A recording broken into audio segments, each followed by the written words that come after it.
আমরা দুপুরে একবার কিছু কথা বলি, আপনাদেরকে বলেছিলাম ইনশাআল্লাহ আমরা আবার নির্বাচনের ভোট গ্রহণ শুরু শেষ করে বলব। আমি দুঃখ প্রকাশ করছি, এটা কথা ছিল। আমি একটু রোজা ছিলাম, শেষের দিকে একটু দুর্বলতা অনুভব করার কারণে আমার একটু বিশ্রামের দরকার। বিশ্রামে চলে যাওয়ার কারণে ওই সময়টা আমি মেনটেন করতে পারি। পরিবর্তিত 7টার সময়, আলহামদুলিল্লাহ আমরা 7টায় শুরু হয়েছি। বাংলাদেশ জামাত ইসলামী ইতিহাসের একটি দুঃখী দল। এ দলটি তার জন্মের পর থেকে নিষিদ্ধ হয়েছে এবং কখনো নিষিদ্ধ হওয়ার পরে দলটি থেমে থাকেনি। গোড়াতেই দলের হাল যারা ধরেছিলেন, এখন তারা কেউ এই দুনিয়ায় নেই, তারা সবাই চলে গেছে। কিছু নেতৃবৃন্দ স্বাভাবিকভাবে তাদের ইন্তেকাল করেছে, আর কিছু নেতৃবৃন্দ জুলুমের শিকার হয়ে দুনিয়া থেকে বিদায় নিয়েছে। আমি আজকের এই আবেগঘন মুহূর্তে তাদেরকে আমার কলিজার সব কিছু উজাড় করে আমি স্মরণ করছি। আল্লাহ তাআলার দরবারে দোয়া করি তারা যেন আল্লাহর কাছ থেকে উত্তম পাওনা করে। তাদের রক্ত অসংখ্য মুসলমানের চোখে পানি শেষ পর্যন্ত বাংলাদেশকে আজকের এই জায়গায় নিয়ে এসেছে। তবে আমি নিতান্তই শ্রদ্ধার সাথে স্মরণ করি 47 যারা আমাদের আজাদের জন্য লড়াই করেছিলেন এবং আজাদি এনেছিলেন, আর 71 যারা জীবন বাজিতে লড়াই করেছেন, শাহাদত বরণ করেছেন। আমার কেউ কেউ বেঁচে আছে, আমার পাশেই একজন বীর মেরুদল যেমন আপনারা সকলেই দেখাচ্ছেন। তাদের মধ্যে ওই লড়াকু সৈনিকেরা খুব বেশি পেয়েছেন, অনেকেই দুনিয়া থেকে বিদায় নিয়েছে। এরকম যারাই দুনিয়া থেকে বিদায় নিয়েছেন, আল্লাহ তাআলার দরবারে দোয়া করি আল্লাহ তাদের সকলকে যেন উত্তম প্রতিদান।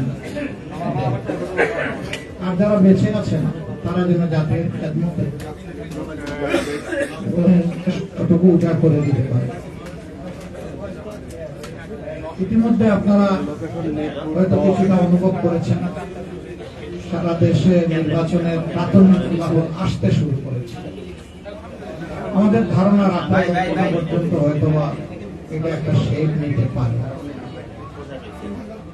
এখনই অগ্রিম কিছু বলা আমাদের জন্য সমীচীন নয়।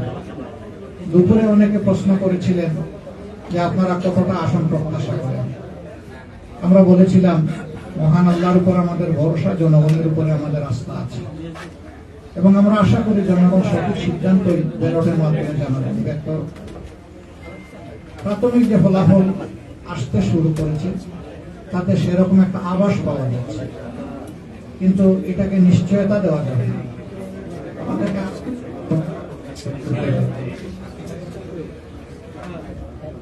আমার একজন সাংবাদিক বন্ধু ছিলেন অন্য একটি দলের, তিনি বলেছেন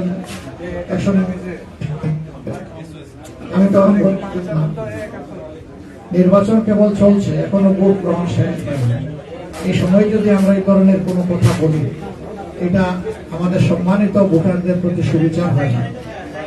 এটা তাদের অধিকার, তারা কাকে বেছে নেবে, তাদের বেছে নেওয়ার শেষ সময়টুকু পর্যন্ত আমাদেরকে অপেক্ষা করা উচিত। সে সময় চলে গেছে, এখন গণনা শুরু হয়েছে। আস্তে আস্তে আপনাদের কাছেও বিভিন্ন জায়গায় আসতে থাকবে, আমাদের কাছে আসবে। এতটুকু কথা বলব, যদি জাতির কোন গরুবার মহান আল্লাহ তাআলার ইচ্ছা আমাদের উপরে আসে, আপনাদেরকে আমার বড় করে আমার পাশে পেতেই হবে। আপনারা যদি আমাকে সাহায্য করেন, আমাদেরকে সাহায্য করেন, তাহলে ইনশাআল্লাহ আমরা দেশ জাতির জন্য আশা করতে পারব। আমাদের উপরে ইতিবাচক কাজগুলোকে যেমন ঠিক করবেন, আমাদের ভুল হলেও আমাকে ছাড়বেন না, আমাদেরকে ছাড় দেবেন না। আপনারা যৌক্তিক সমালোচনা করবেন, ধরে যাবেন। আপনারা ধরে দিলেই বড় সাহিত্যটা করা হবে। অতীতে আমরা দেখেছি যে কারণেই হোক, মিডিয়া অনেক সময় যারা শাসন ক্ষমতায় থাকেন তাদের মন্দ কোনো দিক, নেতিবাচক কোনো দিক তারা সমালোচনা আকারে সহজে তুলে আনেন না, অথবা আনতে পারেন না। সেটাই হোক, আমরা এটা চাইবো না। আমরা চাইবো আমাদের মিডিয়া জগৎ যেন এখানে পূর্ণ স্বাধীনতা ভোগ করে। তবে সেই স্বাধীনতাটা হতে হবে আমার স্বাধীনতা, দেশের স্বাধীনতা রক্ষার জন্য। দেশের সার্বভৌমত্ব এবং স্বাধীনতার কোনো ক্ষতি হয় এমন কোনো স্বাধীনতা ব্যক্তি পর্যায়ে হোক, সমষ্টি পর্যায়ে হোক, কারোর জন্যই কাম্য না। কারণ দেশের আমরা একটু আপনাদের কাছে আশা করব। আর এ পর্যন্ত যে সমস্ত ফলাফল এসেছে বেশিরভাগ জায়গায় লক্ষ্য করা যাচ্ছে যে আলহামদুলিল্লাহ আমাদের 11 দলীয় নির্বাচনী ঐক্যের যারা ক্যান্ডিডেট ছিলেন তারা এগিয়ে আছে। কিন্তু আমি আগেই বলেছি এটাকে এখনই নিশ্চয়তা বিধান করার মতো পর্যায়ে আসেনি, আমাদের আরেকটু অপেক্ষা করতে হবে। এবারকার ইলেকশনের বেশ কতগুলা বৈশিষ্ট্য ছিল। এর মাঝে একটা ছিল যে গত 3টি নির্বাচন পর পর আমরা ভোট দিতে পারিনি। বাইরে যারা ছিলেন তারাও পারেননি, আমরা যারা জেলে ছিলাম তাদের তো আর কোনো সুযোগই ছিল না। দ্বিতীয়ত, প্রবাসীরা এই জীবনের প্রথম তারা ভোটার তালিকাভুক্ত হওয়ার সুযোগ পেয়েছেন এবং ভোট দেওয়ার সুযোগ পেয়েছেন। যদিও এই সংখ্যাটা খুব উল্লেখযোগ্য নয়, তারপরে আমরা আনন্দিত যে এই ধারাটা শুরু হয়েছে। আগামীতে এটা আরো এগিয়ে যাবে আমরা আশা করি। আমাদের প্রবাসীরা আমাদের জাতীয় জীবনে অতি গুরুত্বপূর্ণ অবদান রাখেন, কিন্তু তারা তাদের প্রাপ্যটা আমাদের কাছ থেকে পান না। আমরা চিন্তা করলাম যে এই প্রাপ্য আদায় করতে হলে কোন জিনিসটা তাদের বেশি দরকার। তখনই আমাদের মনে হলো যে ভোটের অধিকারটাই তাদের আদায় হওয়া উচিত। এই অধিকার প্রতিষ্ঠিত হলে বাকি অধিকারগুলা এর হাত ধরে চলে আসবে ইনশাআল্লাহ। তারা আমাদেরই সন্তান, আমাদেরই ভাই, আমাদেরকে তারা দিয়ে যাচ্ছে ভোট কলিজা উজাড় করে। কিন্তু আমরা যদি তাদের প্রতি সেই দায়িত্বটা আরো সুন্দরভাবে পালন করতে পারি তাহলে তাদের এই দেওয়ার গতিটা আরো বাড়বে, উৎসাহ তাদের বাড়বে। আর তারা যদি দেখে শুধু দিচ্ছে কিন্তু সরকার, দেশ, জাতি তাদেরকে সেইভাবে সম্মানটুকু দিচ্ছে না, তাহলে যেটুকু আমরা তাদের কাছ থেকে বিভিন্নভাবে পাই সেটাও থাকবে না। আমি অবশ্য ব্যক্তিগতভাবে শুধুমাত্র ফিনান্সিয়াল রিমিটেন্স আমার পক্ষে না। আমি যেখানেই গিয়েছি বিদেশের মাটিতে আমাদের প্রবাসীদেরকে আমি আহ্বান জানিয়েছি যে ফিনান্সিয়াল রিমিটেন্সের পাশাপাশি আমাদের ইন্টেলেকচুয়াল রিমিটেন্স দরকার। দেশকে গড়ার জন্য আমাদের অভিজ্ঞ এবং মেধাবী সেই রকম কারিগর প্রয়োজন। তা বিদেশে আমাদের ডায়াসপোরার মধ্যে বাংলাদেশি বংশোদ্ভূত যারা আছেন তাদের মধ্যে প্রচুর লোক এরকম আছেন যারা উন্নত বিশ্বে গুরুত্বপূর্ণ অবদান রেখে চলছেন। আমি একটা জিনিস লক্ষ্য করেছি, যখন এই আহ্বানটুকু জানিয়েছি তাদের মধ্যে প্রাণ চাঞ্চল্য তৈরি হয়েছে। এবং আমি বিশেষভাবে কৃতজ্ঞতা আদায় করি আমাদের এবারকার এই নির্বাচনী প্রক্রিয়ায় শুধু বাংলাদেশি না, প্রবাসী বন্ধুরা আমাদেরকে যথেষ্ট সহযোগিতা করেছেন। তারা আমাদের ইশতেহার রচনা, পলিসি ডায়ালগ থেকে শুরু করে পলিসি পেপার তৈরি করা প্রত্যেকটি খুঁটিনাটি বিষয়ে তারা গুরুত্বপূর্ণ অবদান রেখেছেন। আমি তাদের প্রতিও কৃতজ্ঞতা জানাচ্ছি এবং বিশেষভাবে কৃতজ্ঞতা জানাচ্ছি জুলাই আন্দোলনে যখন তারা ঘোষণা দিল যে এখন থেকে আর একটা টাকারও রেমিটেন্স বাংলাদেশে পাঠাবো না, স্টপ রেমিটেন্স, তখনই কিন্তু তৎকালীন সরকারের বেগ পড়ে বসেছিল। এটুকু করে তারা বসে থাকতে পারতেন, এটাই যথেষ্ট ছিল, কিন্তু না, তারা বসে থাকেননি।